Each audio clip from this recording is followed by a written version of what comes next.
Is your teen suddenly freezing, collapsing, or experiencing strange movements, having what looks like a seizure episode, and no one can tell you why?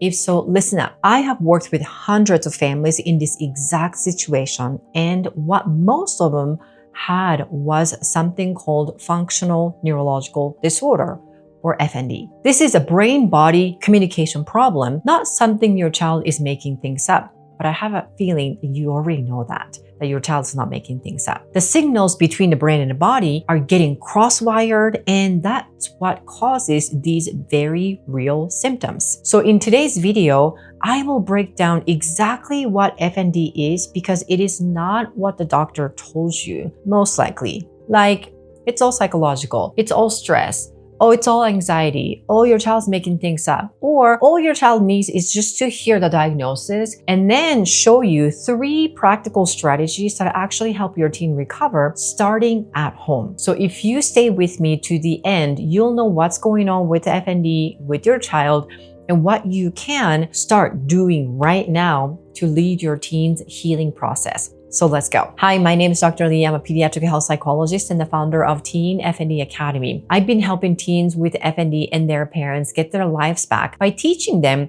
the skills to be resilient against FND so that it doesn't get in the way of living their life to full potential. And I've seen it one too many times, and I am a true believer that the recovery is possible. Now, let's talk about FND. So FND is when the brain senses incorrect signals to the body, and then the body is also sending the confusing signals to the brain, creating these episodes of weakness, freezing, or abnormal movements, or so many other symptoms that are really hard to explain to other people who've never had experience of FND. Now, EEGs, MRIs, and other standard neurological tests are usually normal or negative. That means they couldn't find anything. So the episodes are real, but often misunderstood by so many people. And I also bet you, because this happens to 99.9% of the families I talk to ever, they have never heard of FND until their child got diagnosis. So if that is you and now scrambling to find what FND is and then found my channel, well, welcome. I always joke to the club you didn't sign up for, and there is an exit plan.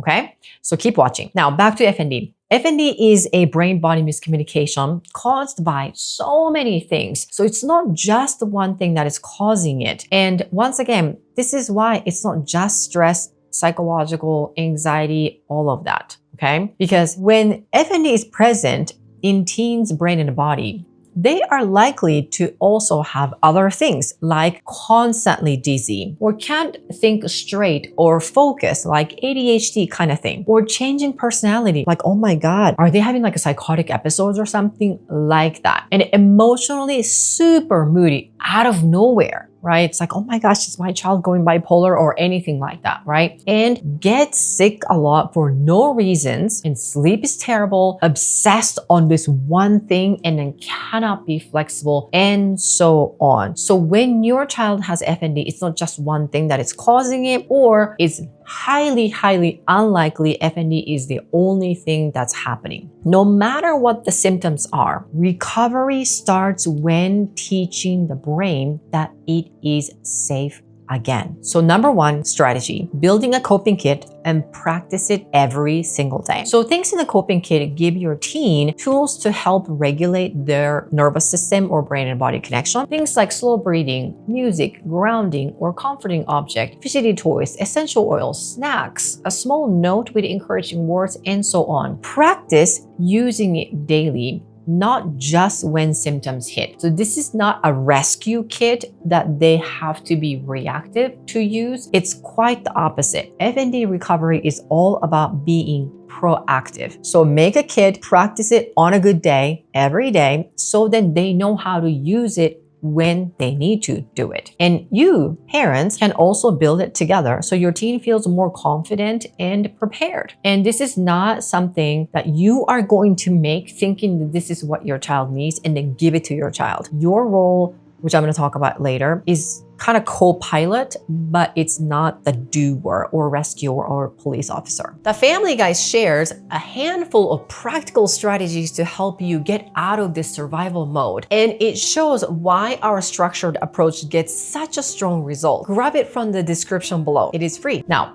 when your teen practices regulation consistently, the brain starts to unlearn fear, and that's a core part of recovery. Strategy number 2, daily routine with baby steps. So things like sleep, meals, hydration, and movement all affect the brain-body communication. So I encourage you and your child to start practicing this regular sleep-wake cycle times, especially limiting screen time before bed, for example. And simple routines may not seem like a big deal, but they send safety signals to your child's brain every single day, if not every single moment. So that is really, really important. Your calm is the strategy. Strategy number 3, lead with calm. Your teen's nervous system mirrors yours, whether you like it or not. So when you stay grounded, they feel safer, even during episode, even when they don't remember, okay? This is called co-regulation, and it's more powerful than reassurance alone. So model steady, calm leadership with phrases like, I'm right here,